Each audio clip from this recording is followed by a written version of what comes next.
All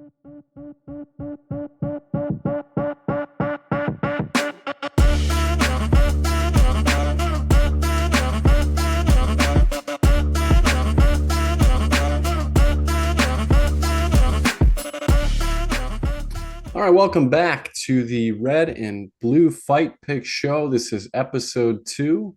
I am your host, Blue Bart, accompanied by my co-host, Red Ray. We are going to be breaking down UFC Vegas 105 is what is officially called, also known as ESPN Emmett versus Murphy. But first, we want to break down and recap the fights from last week, talk about our picks. So UFC Mexico was last week. First fight, we had Marderos by decision over Hubbard. That was a successful win for Red and Blue. That came in for us at plus 120. It was a pretty close fight, but ultimately Marderos was able to successfully do more damage in the third round, getting him the edge. And we also pointed out we liked Hubbard by plus 3.5, which would have won as well. The next fight, we were heavy on Emmers by knockout. That was pretty sweat-free. We did also say that Miranda's only path to victory was first round sub at 10-1, which almost hit. Not really, wasn't in any real danger. But Emmers by first round KO, we hit at plus 225. Moving on to the next fight, Rafa Garcia versus Vince Pichel. This went over 2.5 rounds as expected. Vince Pichel's streak of 2,847 days without a finish continued. He's now up to over 2,850 days. I gave out Garcia by decision. We did like Pichel at plus 3.5. We liked him at plus 5.5. 3.5 did not hit. I don't think 5.5. Well, I agree it should have hit. That was interesting. Scorecards by the judges. Even Pichel looked visibly upset. Yeah. The next fight, we had our very first Red versus Blue. Blue Bart versus Red Ray, as Blue Bart was on Lupi Godinez. He pointed out she was a good wrestler when she wanted to. I also pointed out that she said she was going to do some things and stuff, which I think she successfully did. To quote her, she managed to overcome sickness within this fight. She said she had to use the restroom before the third round started. She was successful in holding that in. And I think that's why she struggled a little bit in the third round. So got the job done. Red Ray, any comment? I threw out 2 guaranteed plays. I said it was plus 3.5 for Plastry and finish only. Both of those came home. I mean, the finish only obviously was a push, but I mean, if this is a 5-round fight, I mean, Plastry's taking over. That was going to be an easy W. So was this a 5-round fight? It could have been. Plastry trains only for 5-round fights, so maybe in the rematch we can see it in a few I think she years. just read the contract incorrectly. She thought she had 2 more to go. She was turning it on. But moving on to the next fight, this is one that stings a little bit. We were on Christian Rodriguez money line at minus 170, and I thought going into the fight that he was going to use his striking a little bit more. He pretty much immediately was putting Costa up against the cage and trying to get him down. Was really struggling to get him down. Lost position on the ground a few times. Nearly did find the sub in the first round, but I don't know. I think we learned that Rodriguez really struggles with bigger framed opponents. Red Ray, any thoughts? We like to use the term, this isn't the guy we bet on sometimes, and this was not the guy we bet on. We did not think that we were going to get a clinch fest going on from Rodriguez. I did think that he could have grappled, but he didn't look good at all. He should have just stuck with the striking. He stuck with the grappling for way too long. Yeah, I did give out KO only for Rodriguez, and he never attempted to really knock him out. And it was just they were constantly grappling up against the fence, and that's not exactly what our read was. But we were very successful in the next fight, though. We were on Manny Ngannou, Gutierrez by first round KO, and he absolutely dominated Jose Medina. We gave out a $5 long shot on Medina by third round TKO. He was visually struggling with when the fight was stopped. He showed to be pretty upset and emotional, even though he was getting absolutely destroyed. Had just eaten a big knee, but I'm excited for Gutierrez moving forward. The next fight we were very high on Charez money line, and that was super sweat free. I mean, he absolutely dominated CJ Vergara. I think CJ Vergara is definitely going to get cut after this fight. And I think Charles is going to get a big step up in this next fight, and that was awesome to see. The next fight, we didn't spend too much time on. That was the second part of the red versus blue series. I was on Ronaldo Rodriguez. Ray was on Kevin Borjas. Credit to Ray. Borjas pretty much dominated this fight. I will say that Borjas has good heart, didn't give up, even though he got dropped a few times. I pointed those things out. Borjas did Was not never get dropped. You mean Rodriguez showed heart? Rodriguez showed heart. Yes, Okay. that's what I'm Yes. saying. Yes, he Okay. showed good Okay. heart. Mhm. Still never been finished, and Borjas got the job done. So if you listen to Red Ray, you cashed in a money line at plus 125. Not sure what his decision was. Next, we were high on Martinez. I mean, he was a big favorite. We liked him minus three and a No, it's half at three and a half. minus 175. That was very easy. We also had him just on a money line.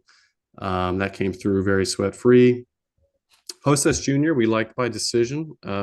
We gave that out. And again, we pointed out Morales had good submission defense, was going to be hard for him to finish him. And Rojas pretty much dominated that fight. Pfeiffer versus Gastelum got canceled. Pfeiffer got sick. Had some choice words for the country of Mexico after he left. I'm hoping that fight gets rescheduled here soon. Torres versus Dober. We had a half unit on Dober money line. And, unfortunately, he took a big 1-2, but then after that, he took 1, 2, 3, 4, 5, 6, 7, 8, 9, 10 straight to the back of the head. No one really talked about it, but I really felt like Torres landed a lot of illegal strikes after he dropped Dober. And I would have just liked to have seen it be handled a little bit differently. But all in all, we felt it was a 50-50 fight. We said Torres by first round KO plus 300. We said Dober at first round KO plus 275. I said if you didn't want to sweat either side, you could do first round at minus 110 either way. We just happened to give out the wrong one. Main event, we were on Moreno by decision at plus 110. And that was, I don't want to say it was sweat free. It was actually a pretty competitive fight. If you don't look at the scorecards were 49-46 across the board. But Urseg was right in there. I think he showed that he is top tier at that A level of the flyweight division. And Moreno landed the bigger shots in the fight. Didn't even land as many strikes as Usyk did, but did way more damage with his strikes. And ultimately, that was the deciding factor in majority of the rounds. So we hit that at plus 110. So we went 7-2. We had the Emmers knockout. We had Edgar Chara's money line. We had Mardero's decision, Martinez minus 3.5, Moreno decision, lost on Dober money line, won on Rojas decision, and we won on first round knockout for Mini Ngannou at plus 240. So overall, we came up plus 5.15 units. So we were up $515.20. So congratulations to the Red and Blue Fight Pick Show and to all of our loyal listeners as we look forward to increasing that and just winning from here on out. So with that being said, let's jump right in to the first fight on ESPN Vegas 105, Emmett versus Murphy. We start in the strawweight division, with Vanessa Denopoulos Demopoulos at minus 105 with the comeback on Talita Alencar at minus 115. And Ray, I know you have a strong opinion on this fight, so why don't you start it off for us? I mean, strong is excessive, but I mean, I just don't think Alan Carr is very good. She showed good BJJ on the regional scene, but has not really showed anything in the UFC. She was able to get a couple of takedowns on the Dana White Contender Series against Luciano, but completely gassed in the third round. She got 10-8'd. It was a draw. She fought Rayon dos Santos, who is an atom weight, just no atom weight division, so she's at 115. Um, and she won by split decision, but definitely did not win. She got outstruck, only landed 1 of 9 takedowns. And then she fought Luciano again and just did nothing for 3 rounds. Luciano just picked her apart. And she still somehow gassed in the third round, even though she didn't do anything for the first 2 rounds. So her striking accuracy is 28%. She's a terrible striker.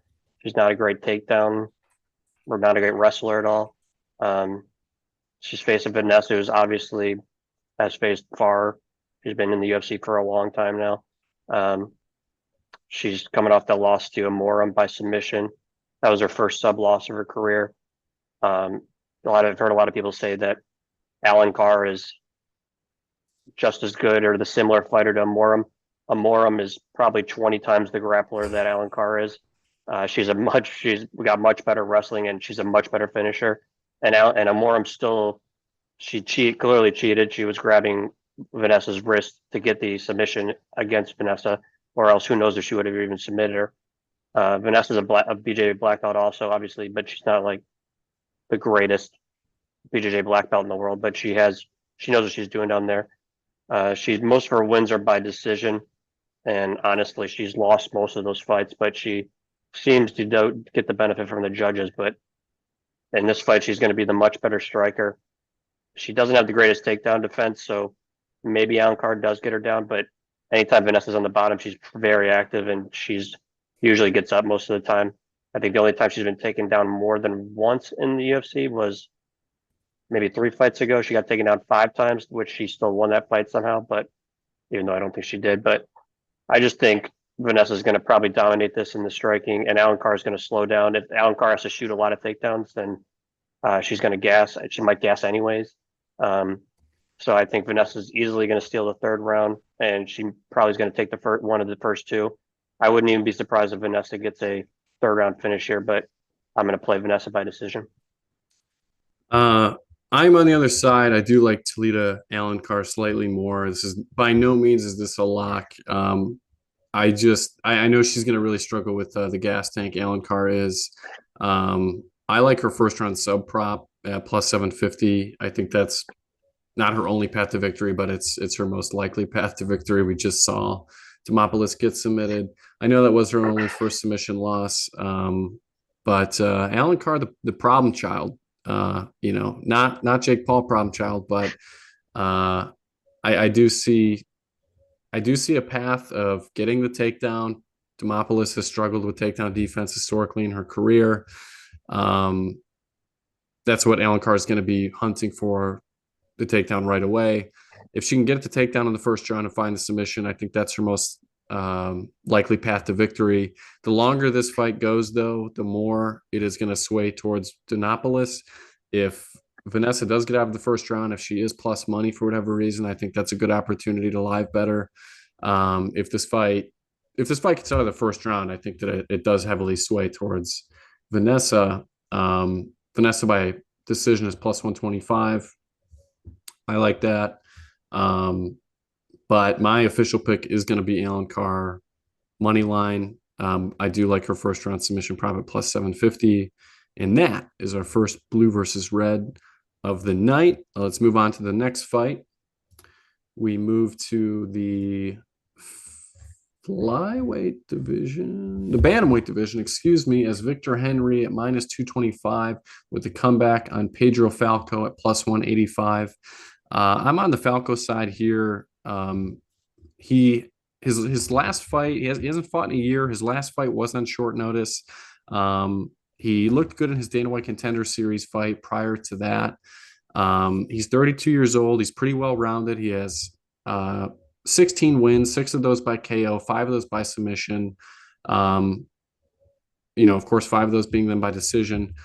Um, he's only been finished once, and that was from an injury. I don't think that Victor Henry is a very dangerous guy. His only recent finish came over Ronnie Yaya, who's 40 years old and gets finished by everybody really. Um, I want to bet on the younger, hungrier guy here and not on someone who I don't think is very dangerous, who just got finished in his last fight, um, who had to wait to the third round to finish Yaya, uh, won a split decision over Tony Gravely. So I'm gonna take a chance here on Falco at plus 185. I also like his finish only at minus 150. Again, he's never been finished except for the injury. So that's what I'm on. Red Ray, how do you have it? Uh, for the most part, I think it's going to be pretty competitive. Like you said, Falco came his last fight against Victor Hugo. He came on 3 days' notice, and he actually showed pretty solid cardio. He pressured all 3 rounds. He wasn't able to get takedowns, but I think Victor Hugo is actually a pretty decent fighter, so it wasn't really anything negative in my eyes. I don't think he's the greatest striker in the world, but he's a really Great. high level jiu-jitsu guy. So um, if the fight does go to the ground, I do think he definitely has the advantage there. I just think Victor Henry's takedown defense is good enough to keep him standing for the most part. Um, and I think he's definitely going to be the better striker. He's going to have the higher volume. So I mean, I think this fight, I like split decision here because I don't think it's going to be. I don't think either guy is really going to separate. Um, the split decision is plus 350, which isn't the greatest number, but I'm probably going to lean Victor Henry by decision. I like the Falco finish only that you pointed out. So that's pretty much all I have there. Okay. Um, moving on to the next fight, we have Loma Luke Boonmi at minus 900 with the comeback on Estela Nunez at plus 700. Red Ray, give us your breakdown. I'm actually a pretty. I actually think that Estella Nunes is actually much better than this number would make you think. She is coming off that 2 year layoff after she broke her arm her last fight. She's actually her first probably like 7.5 minutes of the fight. I think she might be the better fighter of the two. She's going to be the better striker. She's going to have her movement is pretty top notch. I don't think Loma's going to be able to really hit her that often in the first round or so, but her cardio just falls off a cliff after about a minute or two into the second round. And at that point, Loma, she just turns into a top tier fighter to maybe one of the worst fighters in the division. She goes from being able to stuff takedowns to having no takedown defense at all. She just starts getting hit. She's never at no point does she have any grappling. If she gets taken down early or later, she has no idea what she's doing on the ground. So if I think what's going to happen here is I think the first round is going to be super competitive, and then probably about mid second round, Loma's going to start taking over. I think she's going to knock Nunes down at some point, whether it's by a strike or takedown. And we've seen Loma recently when she gets on top, she just starts unloading elbows. I think that's going to happen here. I think Nunes is going to start covering up. She's going to land. She might get a submission, but I think she's just going to keep rolling those elbows. I like her to really get a second or third round TKO here. I don't think it'll get to the third round, but second round, I know second round just by any play is I think plus 700, and I think third round is plus 900. I don't think it's going to decision. Yeah, we're pretty aligned here. Estela Nunez is been in 4 UFC fights. She has lost all 4 of those UFC fights. I'm kind of shocked she's still in the UFC based on that record. And the comeback on Loma, she is 6-2 in the UFC. Now she doesn't have a ton of finishes. She only has finished one fight by KO and one fight by submission. And I want to point out that her losses in the UFC came to good competition. She lost to Lupi Godinez, which we just saw the dominant performance she's put on last week. And prior to that, she had a loss to Angela Hill, who Ray and I are very high on. Ultimately, Nunes has lost 4 straight fights in the UFC and has been finished in 3 of those. One of those, she got dominated by Sam Hughes, who never finishes anybody. Um, I think Luma's going to find the finish as well.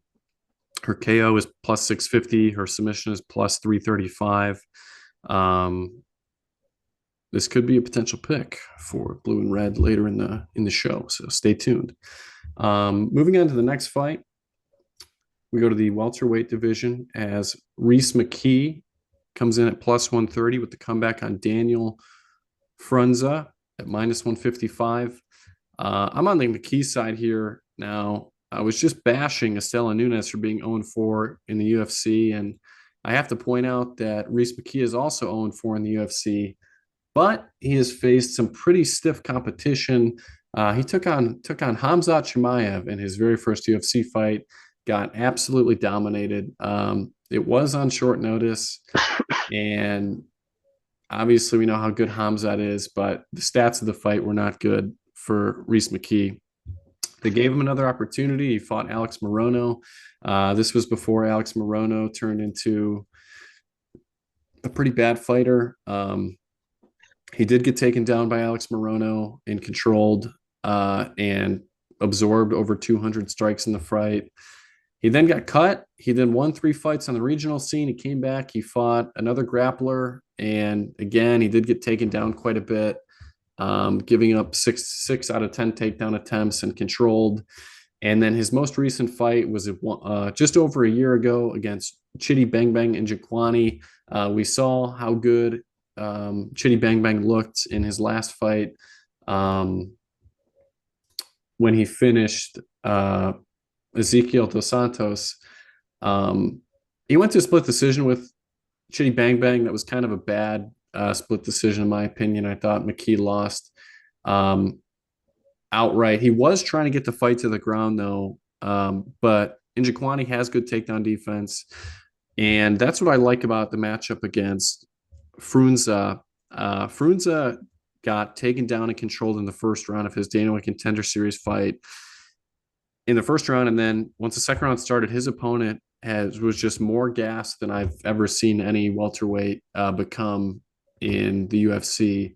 And he was able to finish him. And really the only reason that he was able to finish him wasn't because of devastating shots he was landing or anything like that. I mean, his opponent just was so gassed. He was hurled over and just the fight got stopped. McKee's not going to do that. I do think McKee's going to try to wrestle. We saw that Frunza can be taken down. I like his submission prop at plus 600.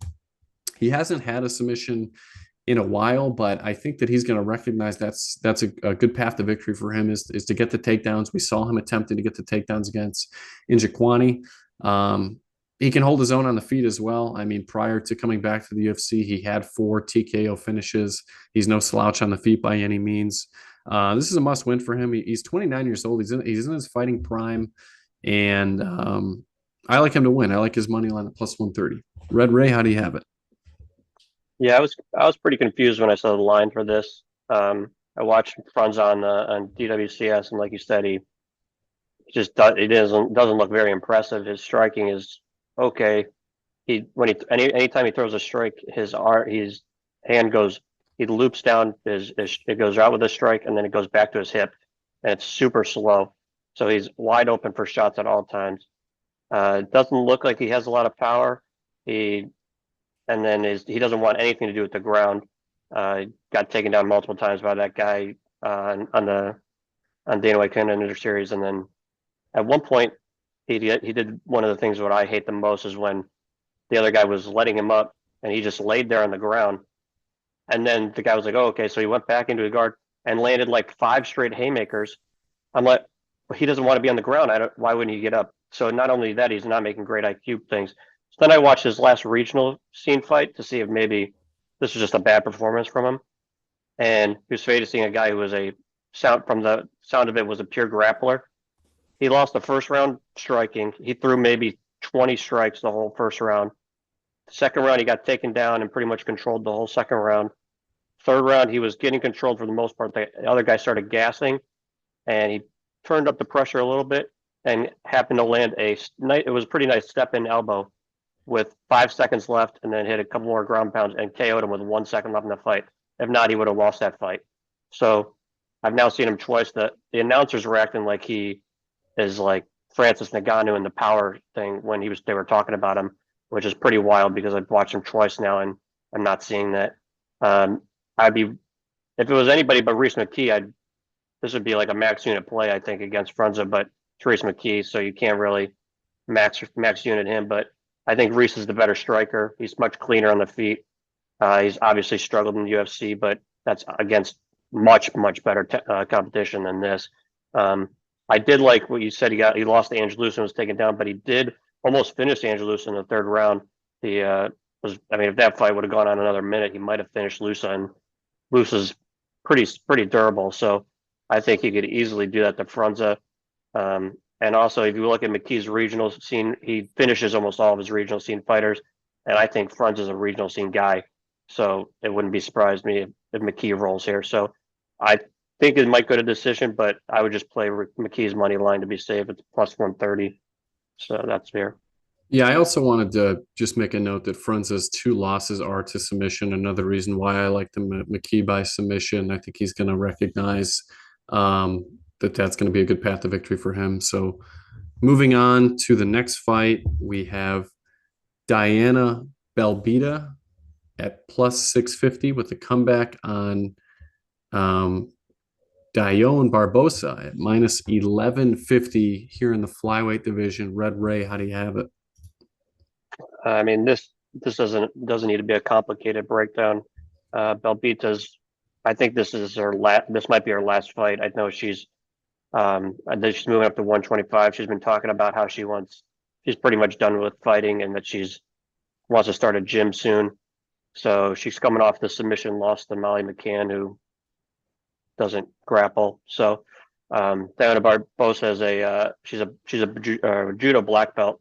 So obviously she has a grappling game. I think if she wants to, she's just going to go. She could just walk across the cage and judo flip Belbita down and finish her however she wants. She can either submit her or TKO her. So I think Dione should, if she wants to, she finishes this in the first round. That the fact that Belbita's going up to 125 just means that now she was having trouble with girls at 115. Now she's facing a bigger girl. So I think she's going to even have more struggles. So yeah, I think there's a reason she's a minus 1100 at this point. Yeah, I'm not going to spend too much time on this either. Very high on Barbosa by submission.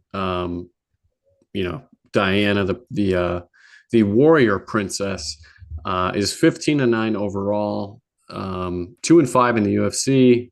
She's been submitted 5 times in her career, and she is going up against the witch in Dione Barbosa, who is a submission specialist.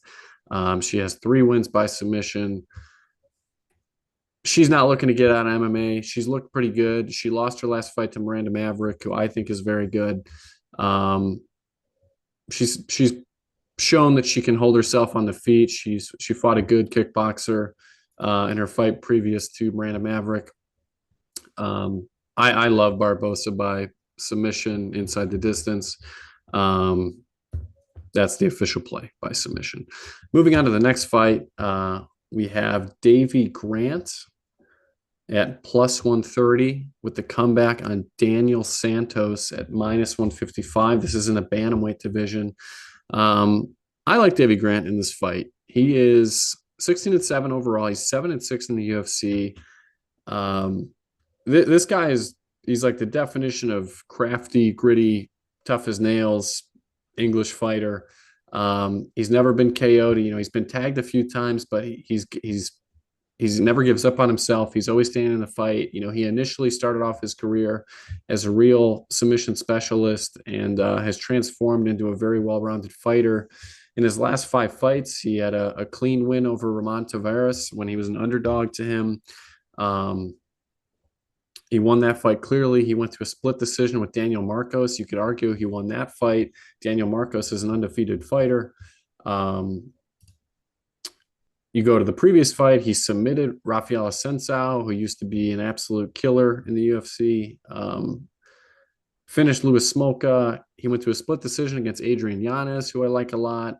He got beat up pretty bad by Marlon Vera, but he's tough as nails. He stayed in the fight. He never gave up on himself. Finished Jonathan Martinez, um, and he did get submitted a few times, but it's been over 7 years. With the comeback on Daniel Santos' side, he's been off for 2 years. He is 2-1 in the UFC. Um, his most recent fight in the UFC, he fought Johnny Munoz, who was gassing. It was kind of a weird fight. There were a lot of stoppages between the fight, with illegal strikes to the groin. Um, I He looked well rounded. Um, I just wasn't blown away by really anything that I saw, and I think that Davy Grant is going to outpoint him on the feet. He's going to land the more consistent shots. He's going to be more active. He's going to do more damage. I don't see him finishing Santos, but I like him by decision at plus 215. Red Ray, how do you have it? Yeah, we're pretty much in agreement here. Davy Grant's been, I mean, he's 37 now, but 39. 39, I'm sorry.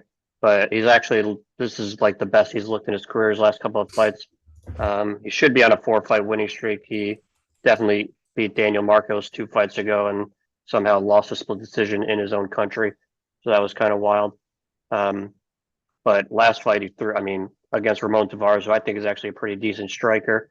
Landed 147 significant strikes. He looked very active. He was good on the feet. Um, and I mean, his weaknesses early in his career was a submission defense, but we saw against Asuncao a couple of fights ago, who's a high level black belt. He was taken down 5 times. He was able to survive, and he even submitted Asuncao after that. So Santos, I like Santos. He's super. He fights like most of the shooter box fighters. He's super pressure. He'll come in with the blonde hair most likely, but he hasn't fought in a year. I don't know why. Last fight was, as you said, against Johnny Munoz, who was just butt scooting and trying to pull guard the whole fight. So it's hard to really take anything from that fight. The one fight I think is red flags is the Arce fight 2 fights ago. He Yep. landed only, I think, only like 40 strikes, but he threw 209.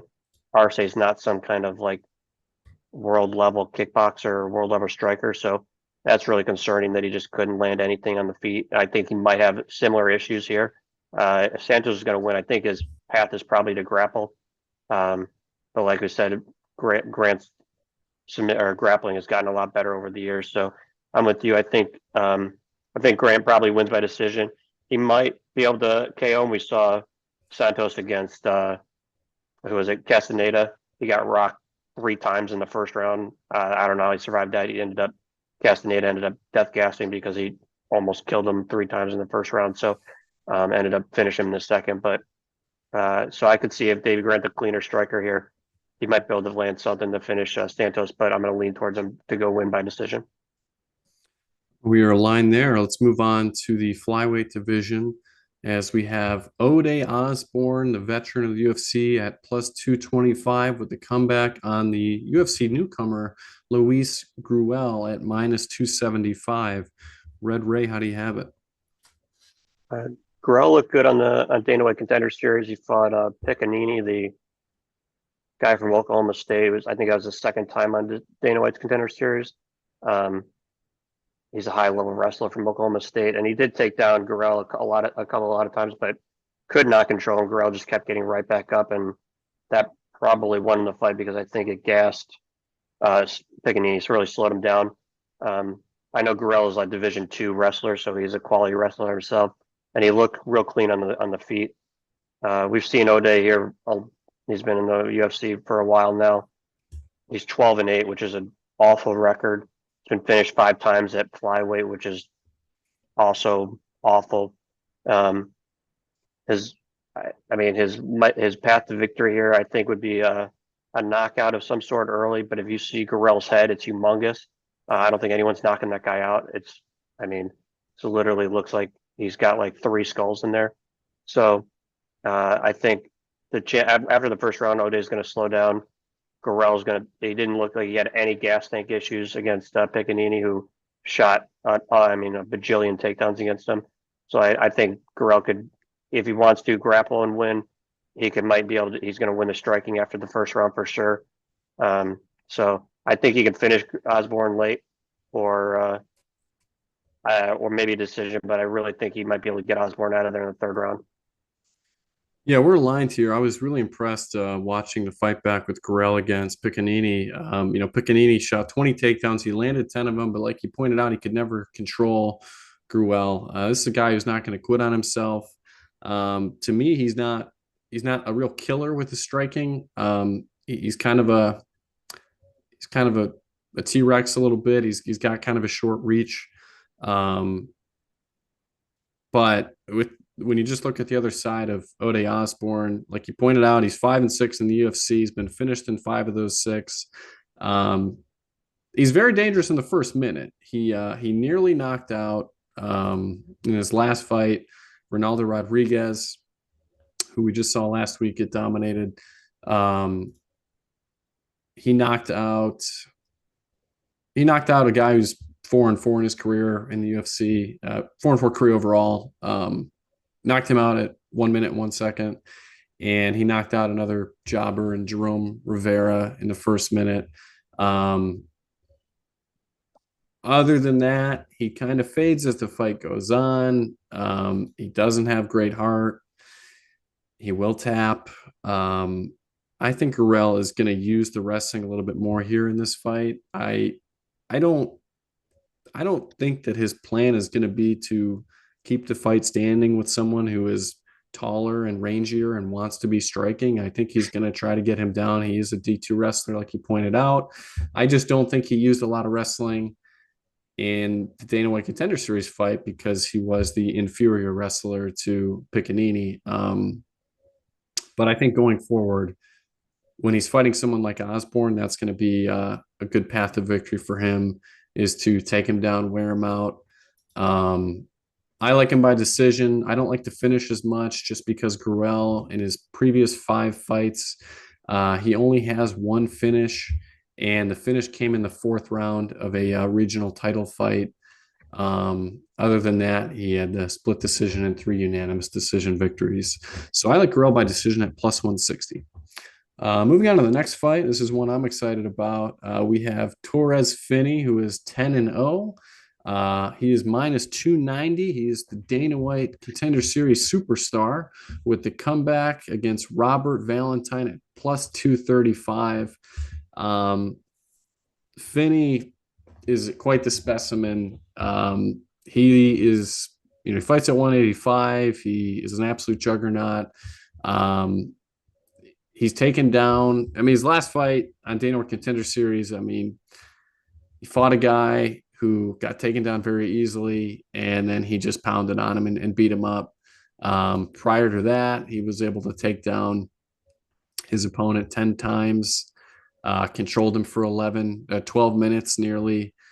And you look at Valentine, this guy just got smoked in his tough finale fight. He landed 5 strikes in the fight and got taken down and controlled for majority of the fight, and ended up getting TKO'd when he was supposed to be the favorite. And he threw 6 strikes in a near 7-minute fight, landed 5 of them. I think this is going to be a pretty one-sided fight. I think Finney's going to take him down at will. I think he's going to beat him up. My official pick is going to be Finney by TKO at plus 165. He is only 5'8", and Valentine is 6'2", but Valentine's not much of a striker. He only has, I want to say, he only has a couple of TKO victories, and I think he had 3, and the 2 most recent ones were both injuries from the opponent. The one was retirement after the first round. His opponent just quit. He's mostly a submission guy. 7 of his 11 wins are by submission. Finney has a build of a guy who is going to be really hard to submit. He's not long and lengthy. He's built like a fire hydrant. So, and what I wanted to point out was Finney, while only being 5'8", has a reach of 76 inches. Valentine is 77 inches. So, for whatever reason, if they are on their feet, it's not like Valentine's going to be able to jab him to death and outpoint him. Finney by TKO plus 165 is the official pick. Red Ray, how do you have it? I'm might be the biggest Torres Finney hater out there. I think he's a terrible fighter. I told Bart earlier that I think he's just you could pretty much just swap him and Jose Medina's skill set out. I think they're pretty much the same fighter except different physiques. If you watched him on really what lost me for Torres Finney was his second fight on the Contender Series where he didn't get the contract after the first fight, so he went into the second one. He knew he needed to finish. Um, Came in, talked a lot about how he had been working on his striking and he was going to dominate, blah blah. And then he came in and just shot takedowns all the time against a guy who was not a wrestler. He was from City Kickboxing. He had no grappling, and he just couldn't do it. I mean, he would take him down, but all of his takedowns are just because he's athletic and strong and big. He has no technique. When he doesn't get the initial takedown, he can't get it. When he gets you to the ground, he has no actual jujitsu. Most of the time he was just holding onto the guy's hips on the ground, doing nothing. Guy kept getting up. There's no reason that anybody should be able to get up from the bottom on this guy. This Ralston got out multiple times. The guy he fought the last time on Dana White's Dinner Series, guy shouldn't even be a fighter. It wasn't. I mean, it wasn't even competitive. Um, I think Finney's a terrible striker. You watch him anytime Ralston got even near him. I mean, his strikes are just. I mean, he throws like he obviously has power but it's mostly an overhand. He has no actual like combinations of any sort. So I'd really love to fade him here. I just don't know. Valentine has any type of path to victory here. I watched him on the Ultimate Fighter. He was actually very impressive on the Ultimate Fighter. He had two first round finishes. One of them was this pretty sweet. I think it was an elbow that he landed standing, and it was I think within the first minute.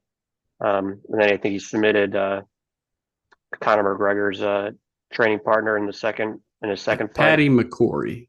Yeah, I think it's either Patty's or I think it's either Patty's partner or Connor's. I can't remember. Um, but yeah. But like you said, he's mostly a submission guy. He's not. I don't know, and I don't know how he would submit Finney or how Smitty would ever get finished by.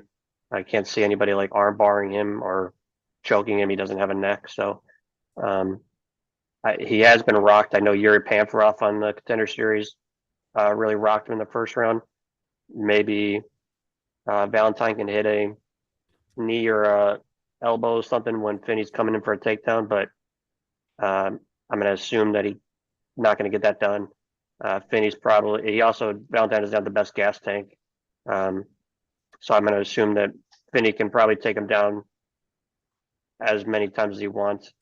We saw Loader was able to crucifix and finish him in the second round. After the first round was actually semi-competitive, he was able to reverse. I think he had Loader's back at one point, but wasn't able to finish him. So I think he's got one round of excitement, but then I think Finney should take over. I'm with you. I think a second or third round TKO here, Finney, just ground and pound. I also want to point out that Valentine, his nickname is Robzilla, and to your knowledge, does he also have the power to fly or use heat ray on his opponents? I'm unaware. Okay, I don't think he can, and for that reason, he's going to get clobbered by the Punisher Torres Finney. Moving on to the next fight up the card, we have a couple of crafty veterans in Brad Tavares, who's minus 220 with the comeback on Gerald Mershart at plus 180. Red Ray, how do you have it? So we have Tavares plus 4 or 5. That one win was against Weidman, and I mean we could probably count that as a loss because Weidman couldn't walk after the first round. He somehow couldn't finish him. It was one of the more mind-blowing fights I've ever watched. His last fight, he looked pretty decent in the first round against Park. He dropped him early. And I mean, if Park didn't cheat and claim an eye poke late in the first round, might have finished him, but he was lucky that the ref wasn't paying attention, that he got punched in the eye, said it was an eye poke. He got a break and was able to survive. But honestly, Tavares was looked like he was like three weight classes bigger than Park, yet was like letting Park control the middle of the octagon. It looks like and then we know Park's not a powerful striker, and it looked like he was afraid to like really pressure him at any point. So, which is mildly worrisome. I know he's gotten beaten up pretty badly in two of his last four against from DDP. Really, I mean, annihilated him, and Rodriguez finished him in the third round, but beat him up pretty badly those three rounds. So, I think he's starting to get to the point in his career where he doesn't really want to take much damage anymore. Um, and we also saw he's usually a solid takedown defense. Not many people have taken him down, but he's getting taken down multiple times, I think, in both of his last two fights. Rodriguez makes a lot of sense, but get taken down by Park in the third round. And then he didn't even like attempt to get up. He just like laid there on his back for the whole third round when it was probably a 1-1 fight. So showed a lot of like quit, which I don't love. Um, Mearshart is real hit or miss. Sometimes he looks like he's he's been working on his striking and he looks like a great striker. Then the next fight it'll look like he doesn't know how to strike again.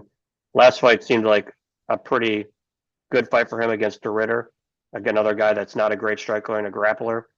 And usually Mearshart's a late round finisher, and he was the one who looked completely gassed come the third round, and De Ritter finished him. So that wasn't great. But Gerald's stand up is really not great normally. I think if they're gonna stand up, Tavares is gonna have the better stand up. He should land the bigger shots. Maybe in the third round, if it goes anywhere like the last fight and he slows down, maybe Gerald's able to take him down. But I don't think Gerald's wrestling is good enough to take Tavares down. And I don't think Gerald pressures like Park pressures. So hopefully Tavares' gas tank can hold up for all three rounds. So I don't think he's gonna be able to knock Mearshart out. I think Tavares has one KO in the last like 15 years. So I'm not most all of his wins are by decision. So I'll say he does that one more time here and gets a decision over Mearshart. But if you're gonna play Mearshart, you might as well just sprinkle round two and round three. That's how he usually sneaks out victories. So I'm sure those numbers are going to be pretty decent. So Yeah, this one is pretty easy for me. I'm on the Tavares side here. And here's why. The game plan to beat Tavares is to hurt him on the feet. Excuse me. He can be TKO'd. He's been TKO'd 5 times in his career. He's only been submitted 1 time in his career, and that was 15 years ago on the Ultimate Fighter finale against Court McGee. Um, Other than that, like you pointed out, as of late, his takedown defense hasn't looked outstanding, but overall, he does have great takedown defense. He is kind of a point fighter. He only has 7 finishes out of his 20 wins. And coming back on the Mershart side, he doesn't have the skill set that I'm looking for when it comes to beating Tavares. He's a Brazilian Jiu Jitsu guy, not dangerous on the feet. He hasn't had a TKO victory in this in quite a while. We'll just say I will look just for the hell of it. Has not had a TKO victory since December 1st, 2017 against Eric Spicely, and that was his only TKO victory within the UFC. With that being said, to me, this is a clear Tavares by decision play at -120. That is a lock for me. Moving up the card, we go to the heavyweight division, our lone heavyweight division fight. We have Kennedy, the African Savage, Nzechukwu, with the comeback on Martin Budai at +280. I am on the African Savage side here. He is a 14-5 overall, 10-5 in the UFC.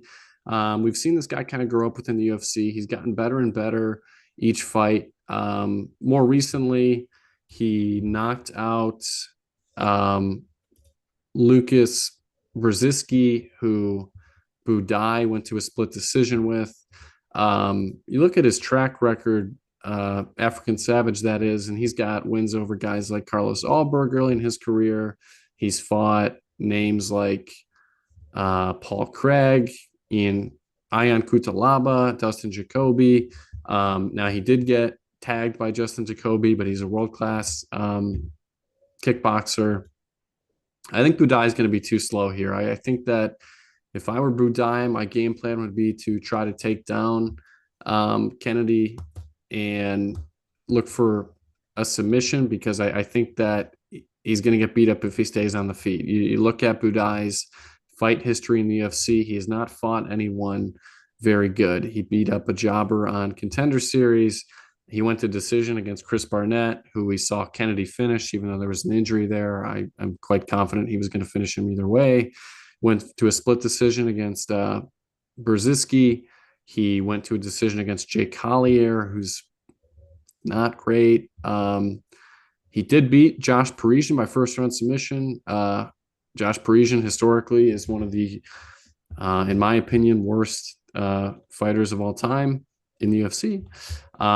He then got TKO'd by Shamil Gaziev, and Shamil typically likes to take down his opponents and beat them up. He didn't even take him down. He just beat him up on the feet and found the TKO there. And then most recently, almost a year ago, he beat Andrei Arlovsky by split decision. Andrei Arlovsky has been TKO'd 12 times in his career and submitted 3 times. He's a very finishable guy. And if you're going to a split decision against Andrei Arlovsky at the age of 45, that is not good to me. I want to be on the African Savage side here. I like him by KO, TKO at plus 150. And the last thing I want to point out is that Budai is not a super dangerous guy in terms of being on the feet. I think that's where we've seen Kennedy have some issues before. He has been TKO before, but Budai is not a super clean one shot knockout kind of guy. We haven't seen that from him in the UFC. And even his regional scene, all TKOs, not any clean one punch knockouts. So yeah, I'm on Kennedy here by TKO at plus 150. Red Ray, how do you have it? Just to show you a real fun stat, Shamil Gaziev landed 49 significant strikes in basically a little over like a round in 6 minutes against Budai. Against Rosenstruck and basically 4 full rounds, he only landed 22. So that shows you how dominant that victory was. But yeah, we're on the same side here. I don't think Budai is very good at all. I think he just, like you said, likes to beat up on fat heavyweights. He is also a fat heavyweight, but maybe just a little bit more athletic than the Josh Parisians of the world. He's a BJJ black belt, but he never attempts to get it to the ground, which is interesting. That last fight against Arlovsky was just painful to watch. Yeah. They just hugged each other for the whole 15 minutes, and it was a real struggle to get through. Kennedy's actually looked pretty good at heavyweight. I think I've heard that getting down to 205 was a real struggle for him, which probably is why he was kind of inconsistent at 205. Much better. So now that he doesn't have to cut that weight, he's looked a lot better. I mean, he's faced Barnett and Gretzky, but 2 first-round KOs is a solid start. He looks a lot faster up here too. So I think he's going to be better than Budai everywhere here. He's a much more dangerous fighter. The only concern would be is sometimes Kennedy will just allow you to clinch you against the cage. That's Budai's path here.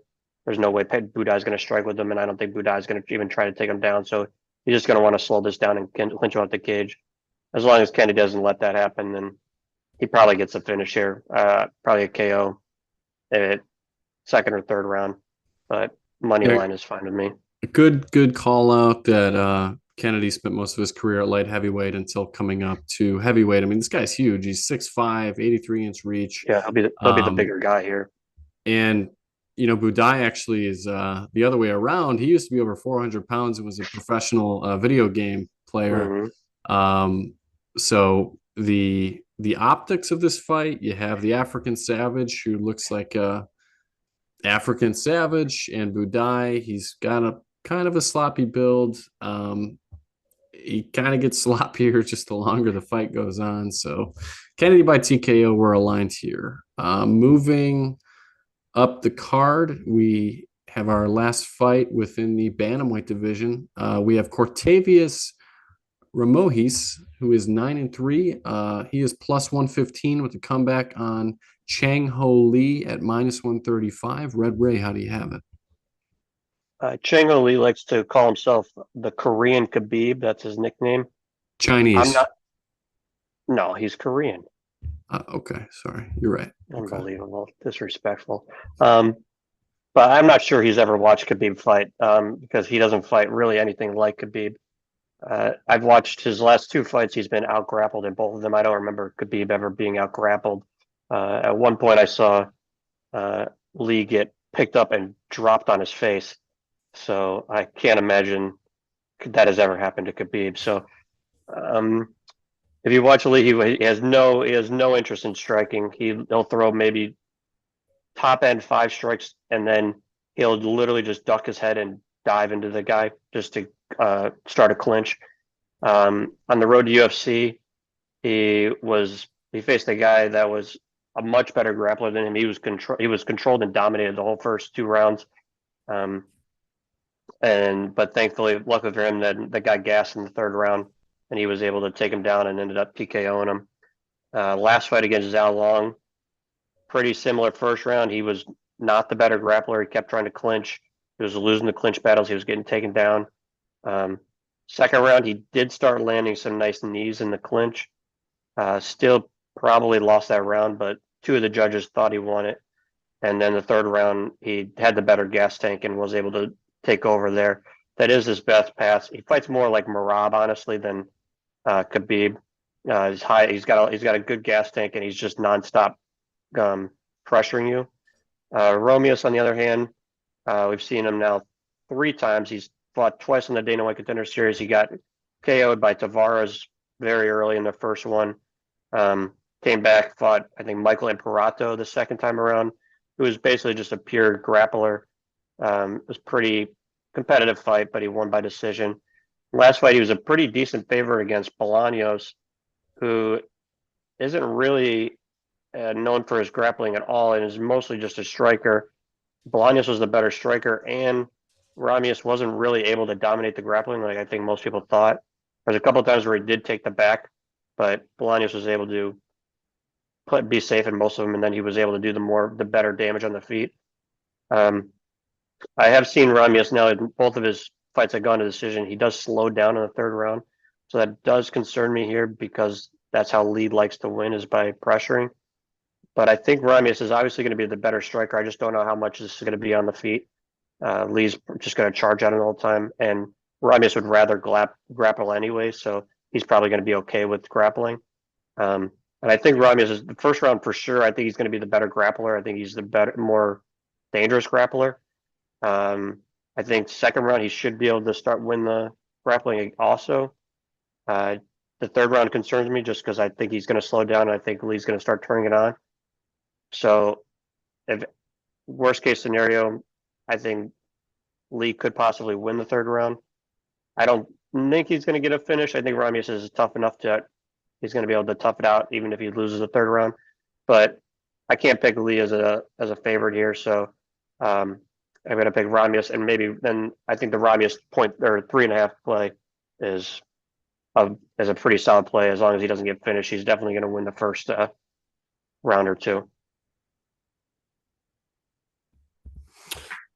Yeah, we're on the same side here. I'm also on Cortavius. I think I'm on him a little bit more than you are.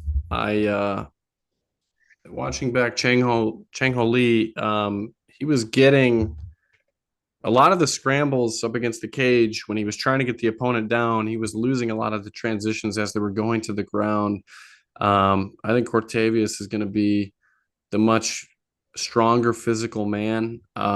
He has struggled with the cardio, as you pointed out, so I am a little worried about the longer the fight goes, the third round being a little bit of a struggle for him. But I feel confident that he's going to. I think he has a good opportunity to finish this fight. He nearly did knock out his opponent in the first round of his last fight. Um, the he kind of got saved by the bell. His opponent did. He went on to struggle to get the takedown, get control, land strikes. But I don't think this is as dangerous as a matchup as the previous one was. Even though Chang Ho Lee has 5 wins by TKO, a lot of those were because his opponents were just gassing so hard on the road to the UFC, which is an issue for Cortavius. But my prediction is going to be a knockout for Cortavius here. It is plus 550.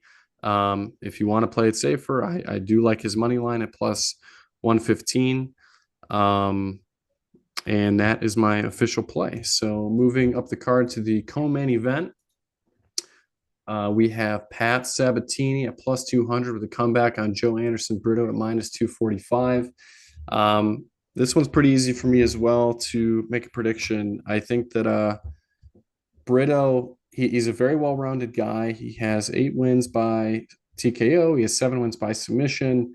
We saw in his last fight, though, he struggled a little bit with the cardio. I still thought he won the fight against William Gomez. He is 6-2 in the UFC. He throws everything with power, but that's kind of his kryptonite to where he can kind of slow down as the fight goes. Very well rounded, hasn't been finished in over 10 years.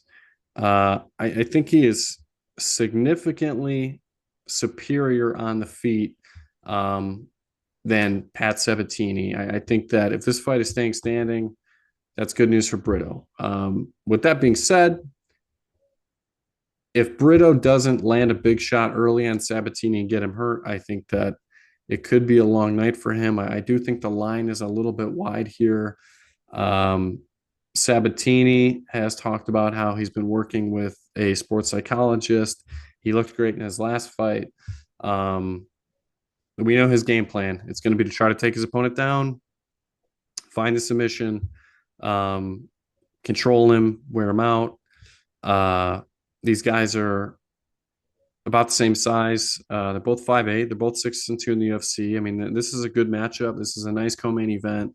I think it's either Brito by first round TKO or it's Sabatini from there on out. So again, this could be a nice opportunity, similar to the Vanessa Demopoulos, the first fight of the night, where if Brito looks good in the first round, you could get a good number on Sabatini with an opportunity for him to win the next 2 rounds.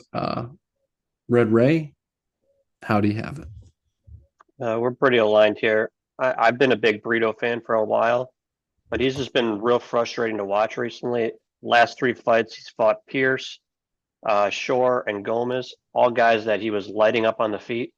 And then he just willfully will just get into the clinch with all of them.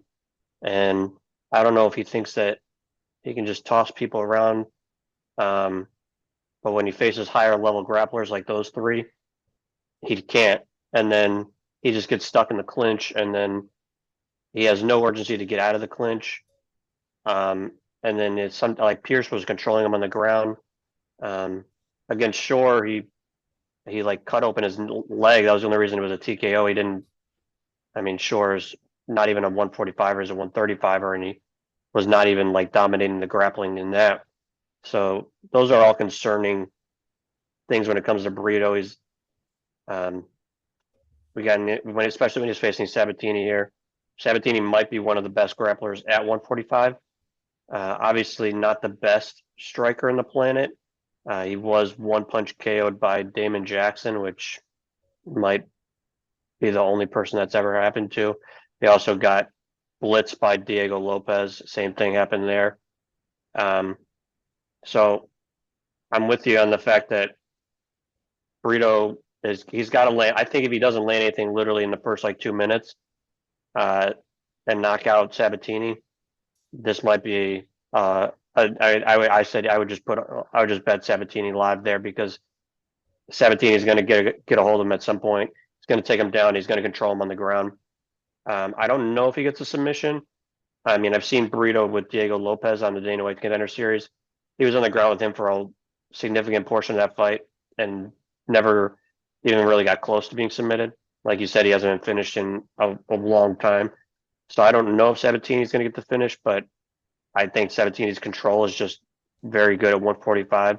Trains with Sean Brady and Joe Pyfer up there, so you know that he's working the ground game all the time. So, but I mean, I just can't live in a world where Diego Lopez and Damon Jackson are getting first round KOs over this guy and Burrito doesn't. So I have to go Burrito by KO here, and it has to happen within the first minute, or else I'm just going to turn the fight off. I'm not even going to watch it because I already know it's going to happen. Yeah, so pretty cut and dry play here. We like Brito by a first round KO. If it goes any longer than that, look for the live line on Sabatini. Moving on to the main event of the night. In the featherweight division, we have Josh Emmett, excuse me, sorry. Josh Emmett, plus 260 with the comeback on Lerone Murphy at minus 340. Red Ray, how do you have it? Last time we saw Josh Emmett, he turned Bryce Mitchell. I mean, in one of the wildest KOs I've ever seen. He like just absolutely shut his whole body off with one punch. Um, for some reason, though, he has not. That was over a year ago. Hasn't fought since, which is, I mean, that fight lasted was in the first round. He took no damage. I'm not sure why he took a full year off, especially at his age. Um, so that's a concerning factor here. Lerone, he's been pretty decent. He's still undefeated, even though I thought he lost to Gabriel Santos a couple of fights ago. But his last fight, he got dropped by Dan Ige in the first round, but then ended up coming back and getting a win. That was a good win. And then we saw him against Barboza, same thing. He got rocked really bad in the first round, was able to survive, and then just absolutely dominated Barboza for the next 4 rounds. So he's not a great finisher. So the play here, I think he could easily just control Emmett with the striking. I think he's going to throw out more volume. Emmett's just going to look for that power shot. If I were Emmett, I'd try to wrestle early, at least get Murphy thinking that he's going to wrestle. But you never really see Emmett try to wrestle ever. Last time I saw him wrestle was against Yair Rodriguez after I think he got hurt by Yair, and then he shot a takedown in, and then ended up getting submitted anyways. But I really do like the Emmett finish only here, so I think it's plus 100. Murphy's not finishing anybody, and Emmett's one path to victory here is an early KO. And Emmett, he went 5 rounds with Ilia Topuria. If Ilia is not knocking him out or finishing him, I can't see Lerone Murphy finishing him. But outside of that, I just think Lerone's going to probably cruise to a decision win here. Yep. We're pretty aligned here, and this is another relatively easy one to predict in my book. Josh Emmett, his path to victory is first round KO, maybe a second round KO. But from there on out, this is Lerone Murphy's fight. He's looked better and better with each fight in the UFC. This guy is very well rounded. He mixes it up well, not only with the striking, he mixes in the wrestling. He uses all 8 weapons on the feet, hands, elbows, knees, kicks. He has aspirations to be a world champion. He's undefeated, 7-0 in the UFC. A lot of those came against lower quality competition, but more recently looked outstanding against Edson Barbosa, beat Dan Ige. He's going to have the size and reach advantage in this fight. Josh Emmett is 40 years old. He knocked Bryce Mitchell out cold. Prior to that, he got brutally beat up by Topuria, submitted by Yair Rodriguez. Won by split decision over Calvin Kattar. That really has not aged well because Kattar has not looked very good since then. For me, I want to be on the side of the younger, hungrier, more well-rounded, easier path to victory guy, and that's Lerone Murphy. Um, I like him by decision at minus 110. But again, Josh Emmett, first round KO is 10-1. To me, that's his only path to victory. Um, if he doesn't get it done, let's say he even wins the first round and finds a big shot but doesn't get to finish, and maybe we're going into round two, and Emmett is the favorite. Um, Murphy will bounce back and he'll find a way to win that fight. So keep your eyes out for that possibility. But Murphy by decision at minus 110 is the official play. So just to quickly recap, we have two blue versus red, and actually they're the first two fights of the night. We have Red Ray on Vanessa Demopoulos. I am on Talita Alencar. Victor Henry versus Pedro Falco. Red Ray's on Victor Henry. I'm on Pedro Falco. From there on out, we're on Loma by finish. Reese McKee money line. Barbosa inside the distance. We like Davey Grant money line. Luis Gruel money line. We like Finney by TKO. We like Tavares by decision. We like Kennedy by TKO. Cortavius money line. We like Brito by first round KO or Sabatini if it gets after first round. And we are on Murphy by decision. Now it is time to get to the official picks for the red and blue fight pick show. We were up 5.15 units last week, up $515. If you were to do $100 per unit, we're going to stick to the same strategy as last week. Our 2.5 unit plays, we have Barbosa, who is minus 1,100 overall. We like her inside the distance at minus 155. Next, we like Gruel, Luis Gruel, money line with Kennedy, African Savage, Njuku. Together, those come to minus 133. Our last 2.5 unit play is on Torres Finney money line with Cortavius Ramoius plus 3.5, and that comes to minus 107. Our 1 unit plays are going to be Loma inside the distance at plus 220. Reese McKee money line at plus 130, and Brad Tavares by decision at minus 120. Our half unit plays are going to be Joe Anderson Brito by first round KO at plus 275. We like Torres Finney by KO at plus 165, and Kennedy Njoku African Savage by KO at plus 150. Injukwani there. Njoku. Or no, Kennedy. No, you're right. I was never mind. Okay. Ignore that. Ignore it. I'll get it again. And lastly, we meant to do this last week. It would not hit, but we're going to start doing a moonshot parlay. And this week, we like Reese McKee by submission with Loma by KO and Cortavius by submission. That is $10 to win $3,275. So if you have ambitions of going to the moon, as Ray and I do, it starts right there. So again, we have 12.1 units on the line.